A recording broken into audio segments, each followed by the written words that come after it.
My daughter's white friend in the elementary school told my daughter she could not join the field trip group when her mother found out my daughter was black.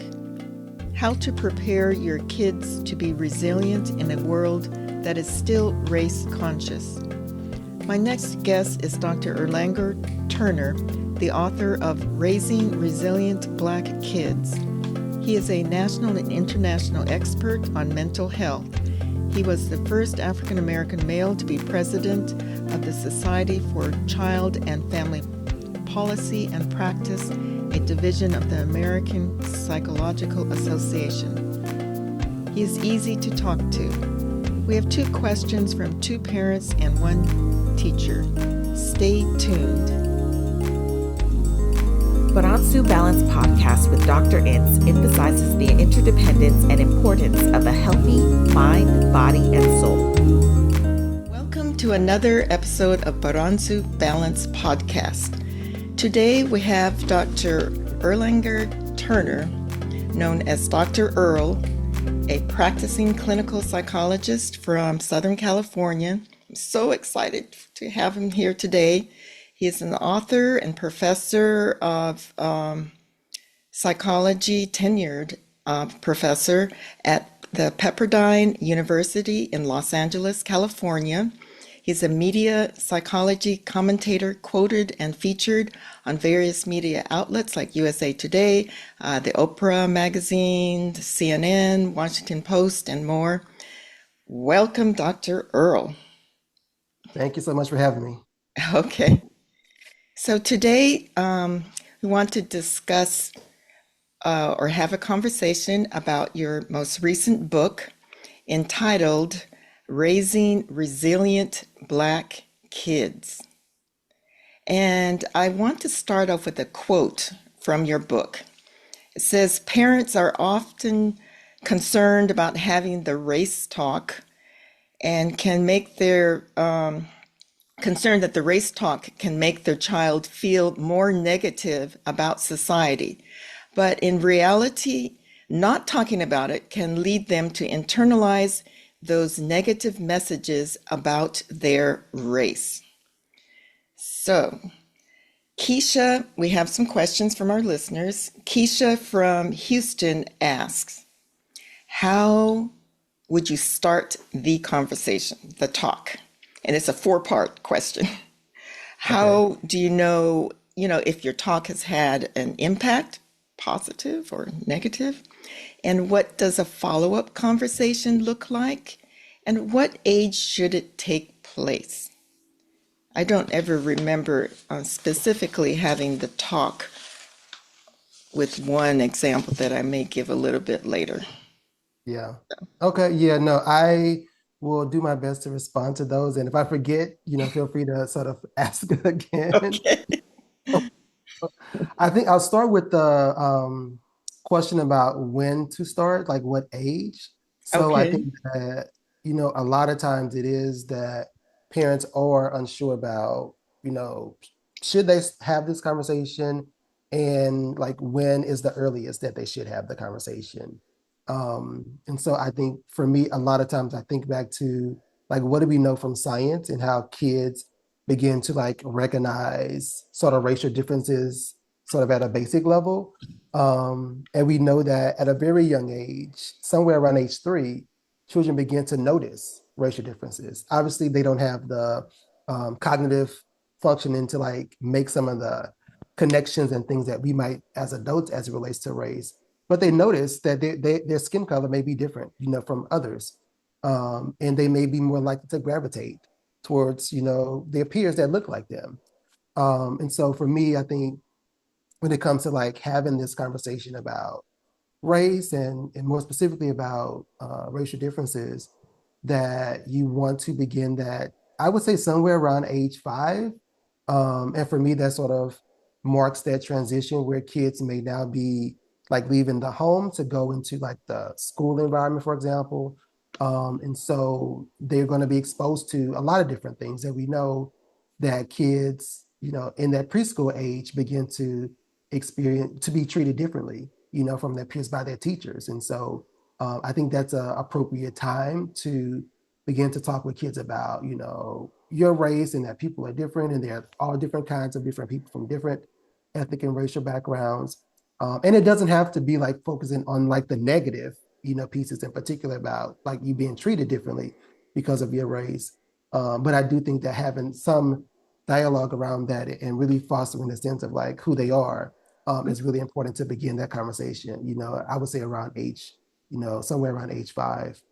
Okay, Um, so Go I ahead. had input from one young father who asked, well, should we just wait for something to happen before bringing up the subject, or or should we try to protect them as long as possible, or and how important is it to prepare them for the possible negative interactions when it comes to race? I mean, to me, you want to keep your kids as innocent as long as possible. I remember them watching TV. I covered their eyes if, there was going to be some violence on TV or. Yeah. No, I mean, I think obviously, like each parent can make a decision individually about how they want to begin this conversation or when they want to start the conversation with their child in terms of like protecting them. I do think that it's helpful to start some conversations with them about like sometimes you might be treated differently because of who you are. And if that happens to you, talk to me about it, realize that it's not your fault that that happened. And I think that's at a basic level to sort of do that. It doesn't overly like expose them to like look at people in sort of a negative way. And I think if they are treated differently, then they may say, oh, well, I remember mom and dad talked to me that sometimes this happens. As opposed to if you haven't had the conversation, it happens, they're treated differently and down like, wait, what did I do? Why am I a bad person?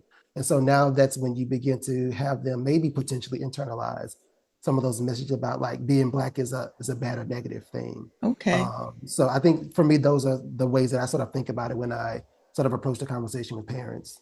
all right. So when did your parents ever sit down with you and have the talk? Or Yeah, and I think that's one of the things that I find is different between like I feel like I'm dating myself, but between like older generations and previous parents compared to like the current generation of parents, where I think maybe historically for a lot of us that we didn't have that conversation.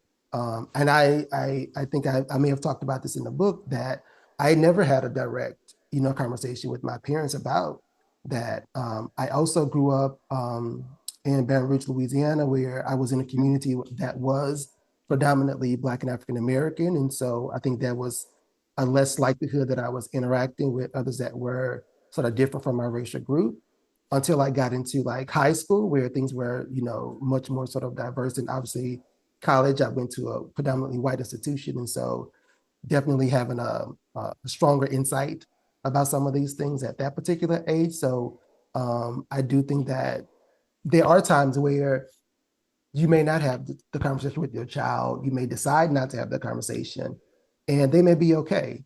And they may also sort of approach their own sort of racial identity very differently and much later in life as well because of some of that.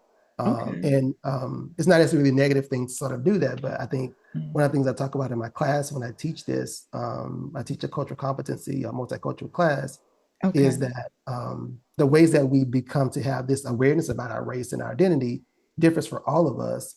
And there's no one way to be like a Black person, for example. And so I think for me, I had a much more salient experience in college where I realized like some of these differences because I was in an environment that was predominantly, white, going to a university in that space. So I think, there are many ways that you can approach this topic with your child. And so for me, it is sort of being cognizant of like the community that you're living in, and that for some children, they may be more likely to experience some of these exposures to being treated differently or to experience discrimination compared to other kids. all right. So part of the talk would does it entail like giving history of our people, that some of the history that may be left out at school, or I know that young parents are really good about buying culturally relevant children's books, but I,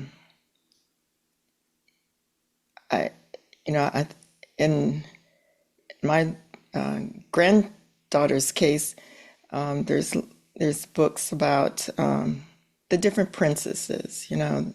You have Mona and Elsa, the Frozen princess, Mhm. and she always seems to gravitate to the blonde princess. Mhm. And this is despite all of these books that her parents are giving her. Yeah. So I don't know. Yeah, I mean, I think the race talk combines a lot of different things. I think most often we think about it as preparing our kids to experience sort of discrimination or to be treated differently. But as you sort of touched on, it is important to talk about the historical pieces, like what are the important contributions, that your culture community has made to society. That's also part of that history. It might also involve history of talking about, school segregation and how, there were times where, we didn't all get to go to the same schools together. So I think it really is depending on like how you want to approach the conversation and what we know from the research on racial socialization, which is sort of part of that race talk piece, Okay. is that we tend to more likely focus on the preparation for bias and about the racism pieces and less so much about the sort of cultural aspects and exposing kids to the history of their culture or the positive aspects of their identity. And Right. so it is about balance and having, all of those pieces to make sure that you Right. sort of promote that sort of resilience and well-being in your child. And if you only focus in on the preparation for bias, you do tend to experience some more challenges and the child may be more angry. And so there is that research that exists on that. And so I think, the So point about like balance that you discussed, like it's necessary to have that balance and not just focus on sort of the negative pieces or the okay, bias so pieces. there's a balance. The one listener who is a retired teacher, Sandra from Central Louisiana. I'm in, as you may know, in Louisiana here as well. Was in Texas for a while. I think you oh, that was part of the intro I missed. He had his PhD in clinical psychology at Texas A&M. Yes. Okay. Yeah, and actually was in Houston for a couple of years before I moved out to LA. Okay. So she's a retired teacher and observes that resilience is modeled. So if and she teaches her children, and she's a white. My mother is of Japanese, was a Japanese American, and she used the term Hokkien for Mm, whites. So we're going to use the word Hokkien.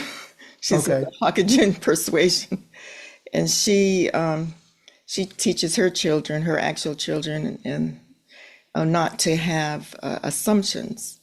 And generally, so my question to you, Dr. Earl, is in the school settings, both from the teacher's point of view and from the parents of the children's point of view,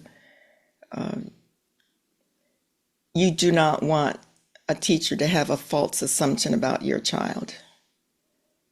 You want them to have, a good baseline opinion about your child.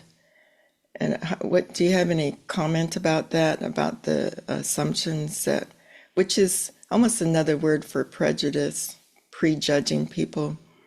You have any comment, both from the teacher's point of view and from the parent of the child's point of view?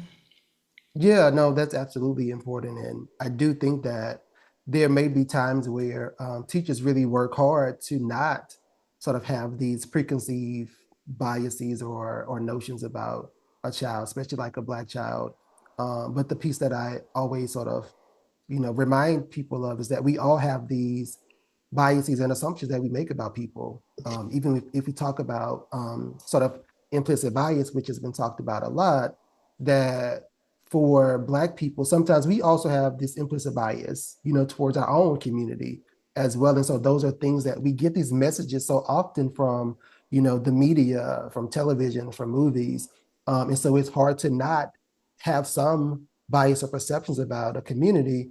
But for me, the really important piece is like having the bias is not necessarily the bad thing. It's how do we then allow that bias to impact our behaviors and our actions. And so if we then say, like, we see a Black child and then we just sort of assume that, they walked into my classroom and they don't belong here, then that's our action that we've now let that bias influence us. And I'm recalling a situation where a student was saying, they were in high school, they were taking honors classes, they walked into the classroom, and the teacher was like, this is not your classroom.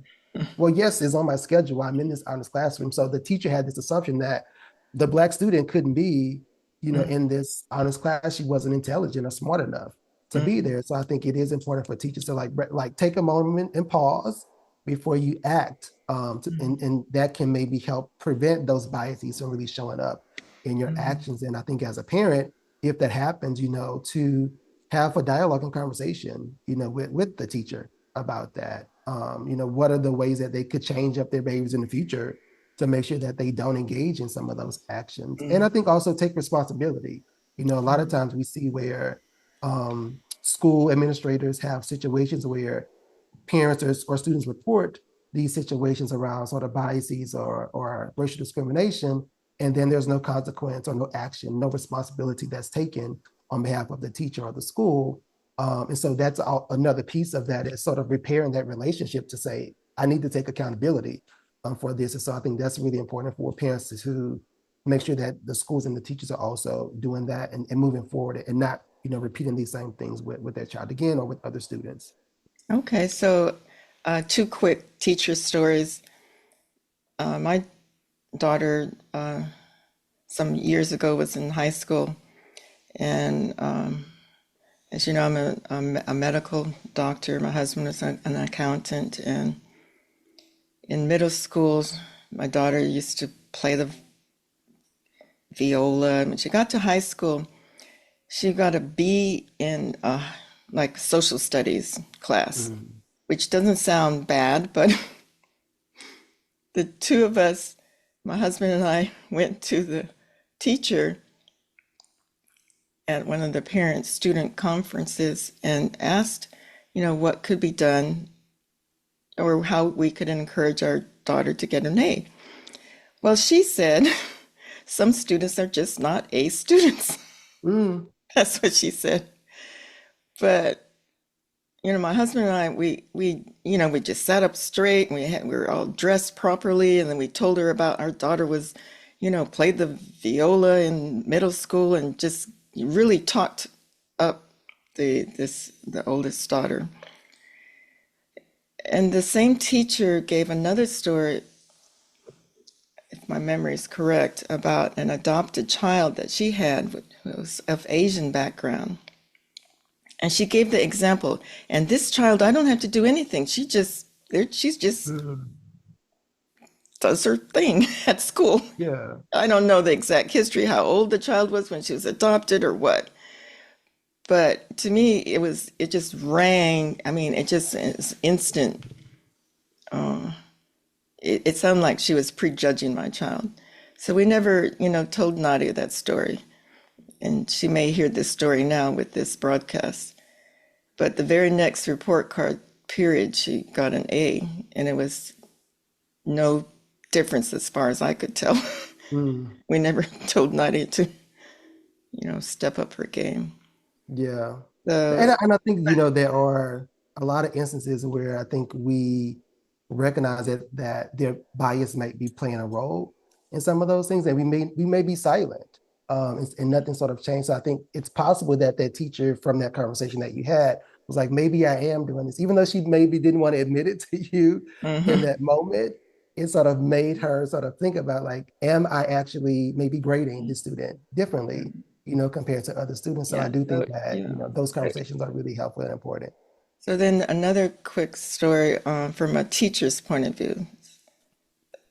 There's a teacher who is cultural heritage is black, and he dreads to go into the classroom full of black students because he says that they're disruptive. Mm. And so that, for whatever reason, parents may not be at home, they may be on their phones all night for whatever reason. From a teacher's point of view, that to me would cause prejudice or prejudging the one child that steps into the honors program. And so, I mean, modeling, I think, is important from the teachers. And, my father, this has turned out to be more about me now. My father, I was just sitting and speaking to some ladies who were commiserating after the last election, and I was telling them about my father, who was born in 1925. He was an electrical engineer, and his brother was one as well, an engineer in the time when there were very few African Americans. And they looked at me and said, that's an unusual story. And I said, yeah, I think it is. But that was my model. I mean, to me, that was the model of what a Yeah. black man was like, and not the stereotypes that we see on social media or. Yeah, and I think that that is important, like that exposure piece is important for kids to see that there are different representations of who we can be, as individuals in the Black community. And talking about, highlighting those things like you mentioned, like having a career as an engineer may not have been typical for African Americans at that time, but it was something that your dad did, and that provided an possible opportunity for you to think about, like, hey, there are a lot of things that I want to do that maybe there are people that look like me now that I still can pursue, that career path. So I do think like instilling these things in our child is really important to let them know that, yes, you're Black and sometimes you might be treated differently and you may have, society may hold you to different expectations, but that shouldn't prevent you from, seeking out the goal or dream that you sort of see for yourself, and also trying to, expose kids to those things. So I think one of the things that we see about like mentorship models, for example, for Black youth is when you expose them to people in different career paths that look like Very them, important. they're much more likely to think Very outside of important. this box. So I do think Absolutely. that's another important piece of like having the race talk, for example, is exposing kids to those other pieces as well. Very important. So we're running a little bit late, but I have two more questions. We have Sharifa again from Louisiana. She says, what do you recommend to help kids who may be targeted with microaggressions? We will take a short break to define racial microaggression. Microaggressions, the indirect, subtle, often unintentional incidents of racism or biases that members of marginalized groups experience every day. Psychologists have found that experiencing constant microaggressions can take a toll on people's physical and mental health. A quote from Dr. Gerald Wing Sue. Gone are the days when the Ku Klux Klan burned a cross on your lawn to intimidate you. Today's racial hurts are more subtle. A joke about the movie Wicked, the movie about the blonde princess and the green witch being friends. Now we have to worry about the green people. A diversity, equity, and inclusion DEI hire joke. The Black Lives Matter movement was just as bad as the January 6th invasion of the Capitol. You have good hair. Being mistaken for a gardener at your home. Being mistaken for the ward clerk as a physician. You're tall and told you must be good at basketball. High school advisor telling you college is not for everyone. You're different. You're so smart. Mother telling daughter that her daughter's puffy hair needs to be redone. College advisor telling you 4.0s are turned away from medical school. You might consider med tech. Teacher surprised by child's achievements. Teacher underestimating child's ability. And the innocent sounding question, where are you from? You say California. They repeat the question. My mother, a Japanese American born in California, got that question her whole life. I was so sensitive to the question, I carefully changed her race from black, they assumed my mother was black, to Japanese American on the questionnaire at the funeral home, and still the death certificate said other for race, much to my sisters and myself chagrin. The next question is what to do. Most of the time we are quiet, smile, and nod. With the exception of my mother, who would give you a 5-minute or longer lecture every time, ending with, I am American. You can reverse the question, where are you from? Get a counselor if too overwhelmed. Speak to another, your student, and you feel like you've been exposed to a microaggression from your teacher. Maybe you can speak to another trusted teacher. Speak to your parents. I don't have the answers. I do know that these microaggressions wear you down and affect your health. CBT or cognitive behavior therapy probably would say to reframe these small hurts, quote, end quote.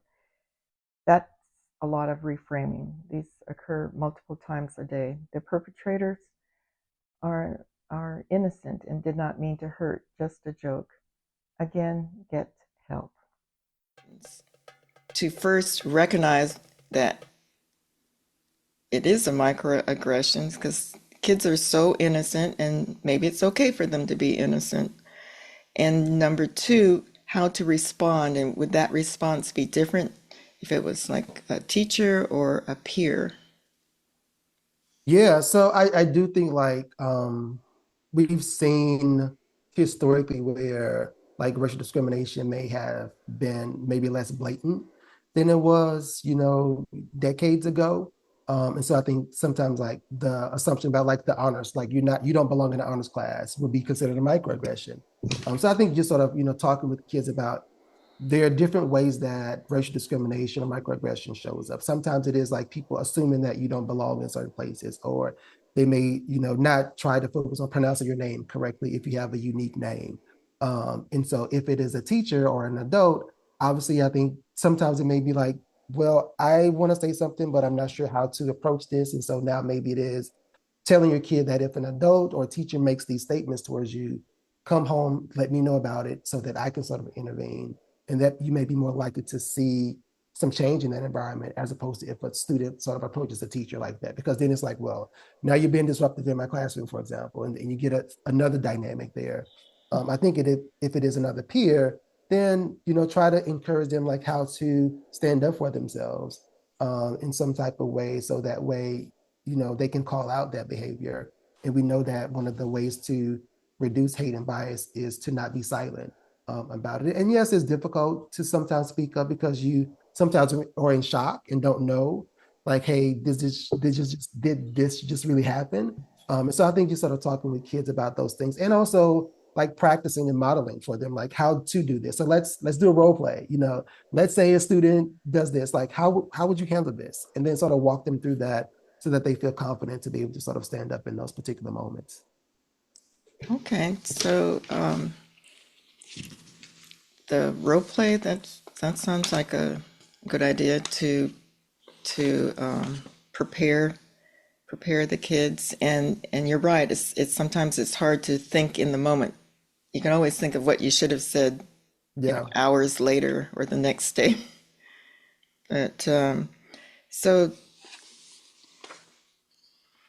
I want to point the audience to your book, page 112, and there you said you have a worksheet for mind, body, and soul.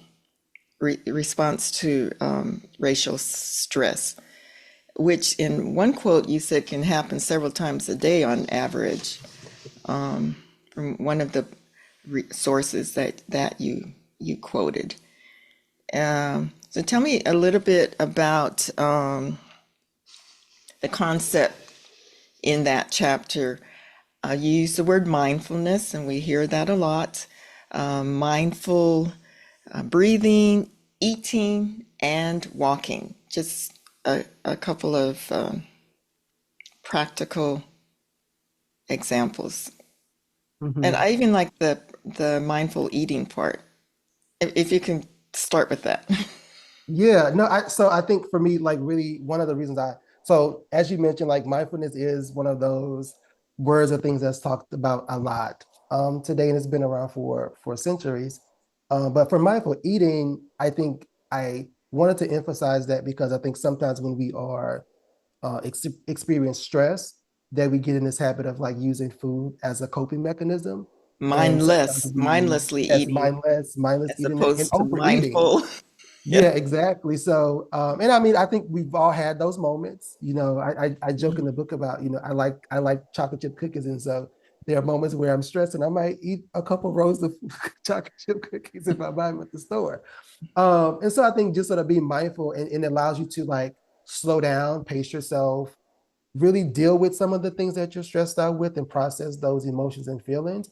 And so I think with a child, you can sort of sit with them, have them eat slower, take moments to enjoy the food that they're eating, actually taste what they're eating, think about the taste and the flavors, and then be able to sort of reflect on sort of what's going on in their minds at that moment that may be contributing to this tendency to maybe want to overeat. Okay. And you also mentioned several times that you need to be persistent with your child when you notice a difference in their behavior. And this is not necessarily, just from racial microaggressions. It could be with any stress that they have faced at school. So if you notice that they're withdrawn or they're more clingy or they're you know, more angry, then what was the advice that Yeah,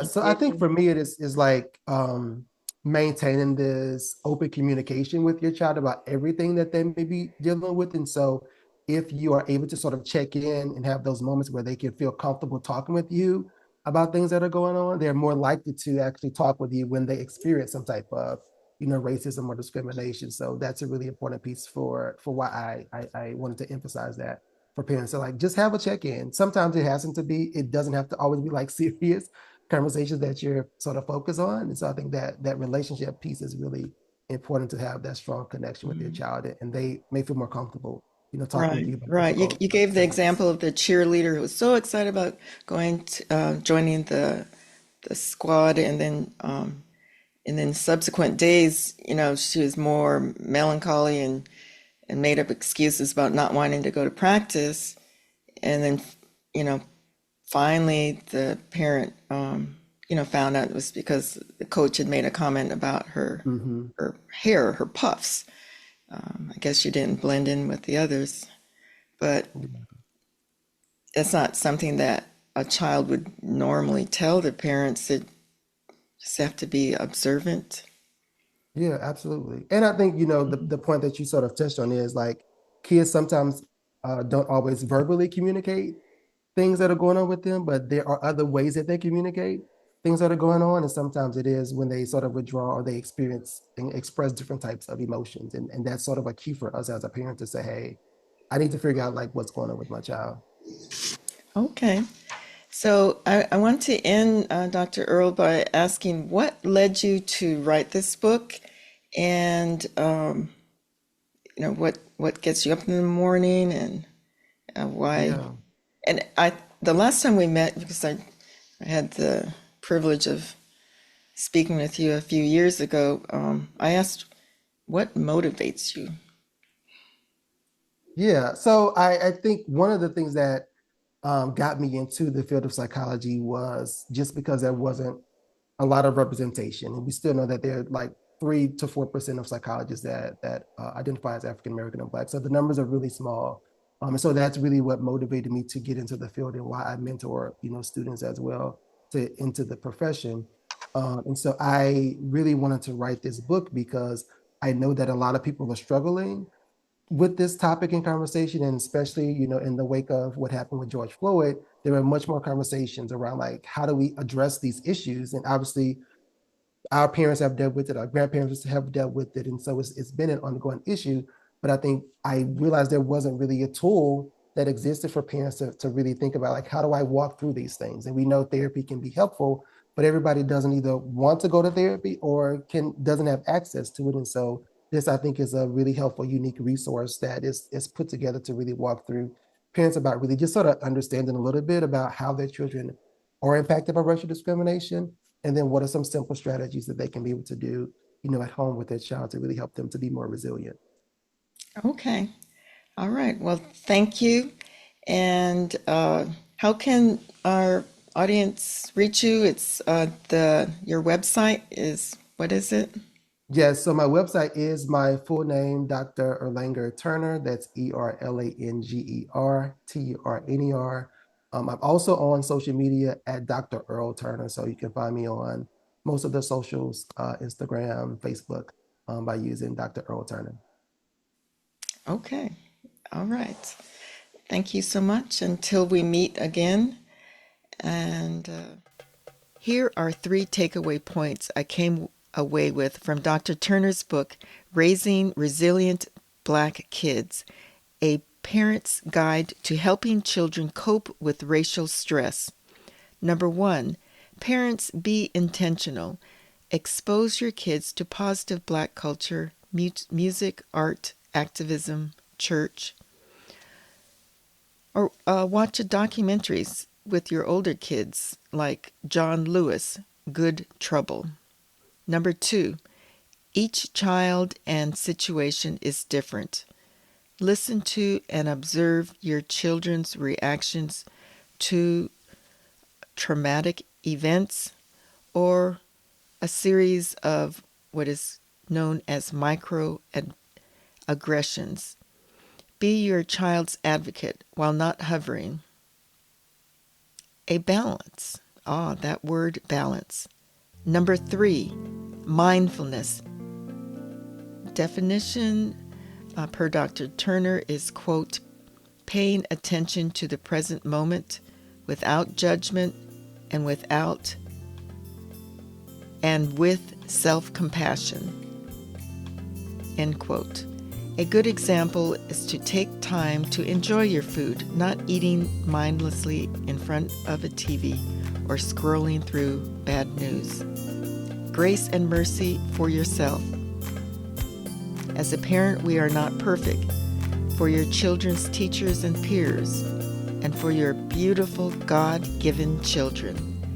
Remember, this podcast is for educational purposes only. It does not substitute for advice from your healthcare and mental health care provider. This is Dr. Christine Ince, wishing you a balanced mind, body, and soul. Please like, share, subscribe, and comment. Thank you.